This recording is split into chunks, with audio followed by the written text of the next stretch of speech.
The NFL doesn't suspend you for 2 games unless it wants to send a message.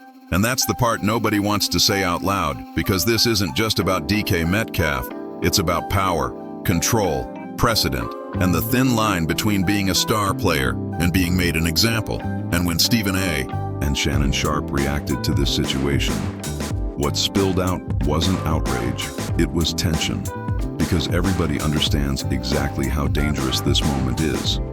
Not just for DK, not just for the Steelers, but for every player who has ever felt like the league's discipline comes down harder when the optics get ugly. Because this isn't a quiet fine. This isn't a slap on the wrist. This is a 2-game suspension without pay tied to conduct detrimental to the league. And once those words enter the conversation, everything escalates immediately. Money, guarantees, reputation, future leverage.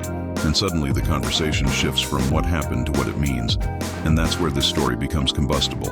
Because you're talking about a star receiver, a new team, a fan altercation, a denied allegation, unclear audio, and a punishment that carries consequences far beyond 2 missed games. And that's why this debate grabbed the sports world by the collar so fast. Because people aren't just reacting to what DK did. They're reacting to what the NFL is willing to do in response. And that should make everyone uncomfortable. Here's what happened and why it exploded the way it did. DK Metcalf was suspended 2 games without pay by the NFL for conduct detrimental to the league after initiating physical contact with a fan. The league cited policy stating players may not enter the stands or confront fans at any time on game day. And if the suspension stands, DK loses over $500,000 in game checks. But far more importantly, it triggers a clause that could void $40 million in future guaranteed money. DK plans to appeal. The fan involved denies using racial or hate-based language. Audio exists but is unclear, and reports indicate this was not the first encounter between DK and this fan. And suddenly this is no longer just about discipline. It's about fairness, risk, responsibility, and where the line actually is. And before we go any further, if you want real conversations about the NFL that don't dodge the hard parts, make sure you subscribe to the channel and leave a like. Because this story isn't going away quietly. Stephen A. and Shannon didn't pretend this was simple, and that's what made their reaction so compelling. Because Shannon made it clear immediately that he does not condone putting hands on a fan under any circumstances. Full stop, and that matters, because that establishes the baseline. There is no defense for physical contact, no matter what was said, no matter how heated it got. But then he went deeper, into the gray area that everyone is afraid to talk about. The reality that words can provoke, reactions that freedom of speech doesn't come without consequences, and that some people intentionally push buttons hoping for exactly this kind of moment. And that's where the tension in this discussion lives, because acknowledging that doesn't excuse DK's actions, but it does complicate the narrative the league would prefer to keep clean. The $40 million guarantee hanging in the balance is the real bombshell here, because Stephen A. and Shannon both zeroed in on how extreme that feels relative to the incident. And even though Shannon acknowledged that any suspension can technically trigger that clause, the idea that a team would actually pull back $40 million over this felt excessive, even to him. And that tells you how serious the optics are. Because once guaranteed money enters the discipline conversation, players stop seeing punishment as corrective and start seeing it as existential. And that changes everything in a locker room.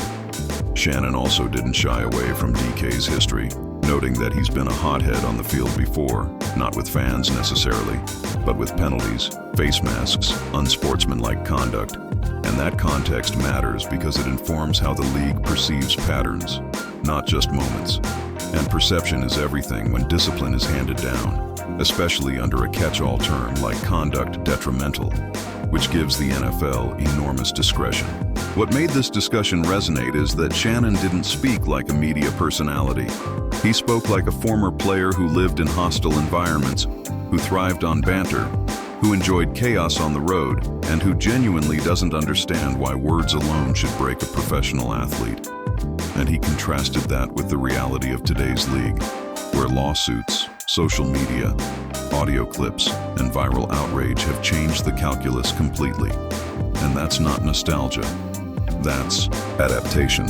Because the rules of engagement are different now, whether players like it or not. Stephen A. pushed the conversation further by emphasizing caution, not because players are wrong to feel provoked, but because the cost of reacting is now astronomically higher than the satisfaction of responding in the moment. And that's the core lesson buried inside this controversy, because DK didn't just risk a fine, he risked games, money, and narrative control. And once the league steps in, the player no longer gets to frame the story. The unclear audio is another critical element that keeps this unresolved, because without definitive proof of what was said, the league defaults to what can be proven visually, and what can be proven visually is physical contact, and that's always going to lose in arbitration. And Shannon acknowledged that reality even while empathizing with the emotional side of the exchange, because fairness and discipline doesn't always align with emotional truth. The conversation about calling security instead of engaging directly is where this discussion turned instructional, because Shannon made it clear that in this era, the smartest move is removal, not retaliation. Let security handle it. Let the fan lose their tickets. Let consequences fall without you ever becoming part of the incident. Because once you cross that line, you surrender control. And that's exactly what happened here. At the same time, Shannon's commentary about joking, roasting, and verbal sparring wasn't just nostalgia. It was a commentary on personality. Not every player is built for verbal combat. Not everyone processes insults the same way.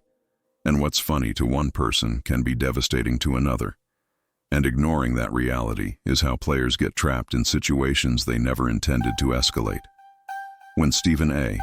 and Shannon talked about trolls and rage baiters, it wasn't speculation, it was acknowledgement of a modern phenomenon. Fans who show up hoping to provoke a reaction, hoping to be part of the story, and the mere presence of a law firm representing the fan adds another layer of complexity, because now this isn't just league discipline, it's potential civil action, public narrative, and prolonged scrutiny.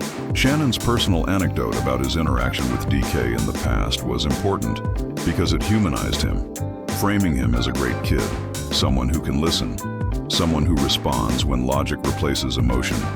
And that matters, because it pushes back against the idea that this suspension defines who DK is, while still acknowledging that high emotion can override good judgment, especially in the heat of competition. The underlying message from both Stephen A. and Shannon was not condemnation. It was warning. Warning to DK, warning to other players, warning that the league will protect its image first, that guarantees are never as guaranteed as they seem, and that the margin for error when dealing with fans is now razor thin. This situation affects the Steelers beyond the field, because it introduces uncertainty, availability questions, and media pressure. And in a league where timing matters, losing a receiver for 2 games can ripple through preparation, chemistry, and expectations, especially when the narrative around him becomes bigger than his production.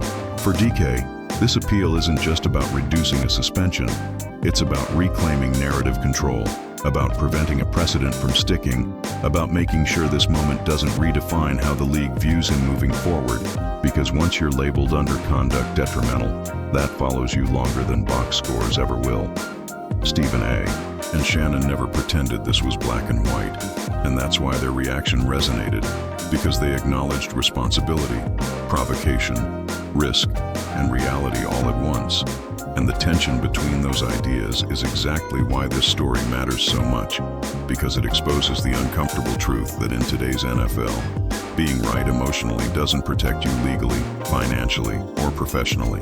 This isn't just about a fan and a player, it's about power dynamics, image management, and the price of losing composure for even a second.